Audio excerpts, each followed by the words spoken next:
I'm Vic James. I am the author of Gilded Cage, which is set in an alternate modern Britain. It's a world of two halves. There's the world of all of us, and then there's the world of the people who live in places like this. So this is one of the great aristocratic estates. This is Ightham Mote, as I call it in my book. It's a shameless steal off of this beautiful, real, medieval moated manor house, Ightham Mote, which is in Kent. So the reason I was really thrilled to come here is that the chapter in this book where we go to Ightham Mote is one of my favourite in the whole book. It was one of the first scenes that the idea for came into my head, and although it's a very complicated chapter, we are in the memories of one of our characters, and we're going back deep in time to uncover mysterious family secrets. So I just want to read a bit where one of my favourite characters, Cillian Jardine, sees Ightham Mote for the very first time. Now, he is surprised to see it because in his world it's nothing but a charred black ruin. The strange boy's glance flicked past her to the house behind. His face lit up with wonder. "Is that Ightham?" he said. "Ightham Mote?" "Yes," said Euterpe. "Don't you know it?" She turned to follow his gaze towards her beloved home. The sky was blue today, and the moat was less water than mirror, holding a perfect reflection of the house. Igtham's lower parts, vanishing into the water, were solid stone. The upper half was plastered and timbered. Small leaded windows were inset here and there in a crooked line. Sometimes they were stacked up over 2 stories, sometimes 3. The great octuplet chimney, 8 flues, all in a row, loomed over the north range. However, there was no smoke pluming from them today. In fact, the whole place was uncharacteristically tranquil. "But Ightham is lost," the boy said, seeming reluctant to look away. "It's gone." "Lost?" Euterpe said, puzzled. "Well, you appear to have found it well enough."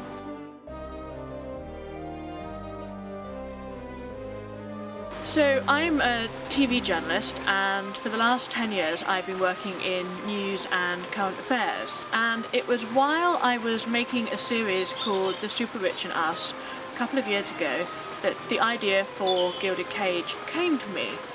Because I was talking to billionaires, as you do, and the thing that came out of the conversations I had with them was their belief that with their money they could do anything. They could do good, they could do ill, but the one thing that they all had in common was this idea that they could change the world. Their wealth gave them that power. And I remember sitting there sort of listening to one of these guys and just thinking, the money they have, that power they have, it's almost like magic. And that was really the starting point for the world of Gilded Cage. So I was very interested in the power of money and the way you could use magic as a kind of a symbol of that.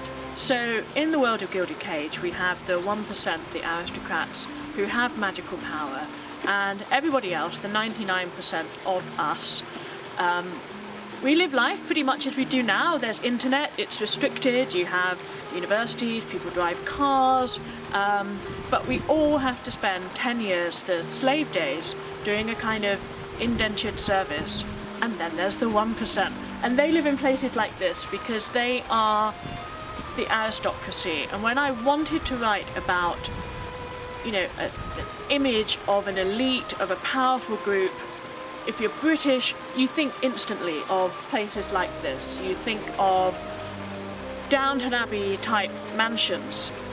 But the history of the aristocratic class in Gilded Cage runs quite deep, because it's not just a book about politics, it's not just a book about economics and injustice, it's a book about dark magic, family secrets, sexy aristocrats, vintage motorbikes. It's like everything I love most. There's one family whose hidden secrets are the key to a lot of what happens through the books in this series. And I knew that to tell the story of that family I needed a really special place.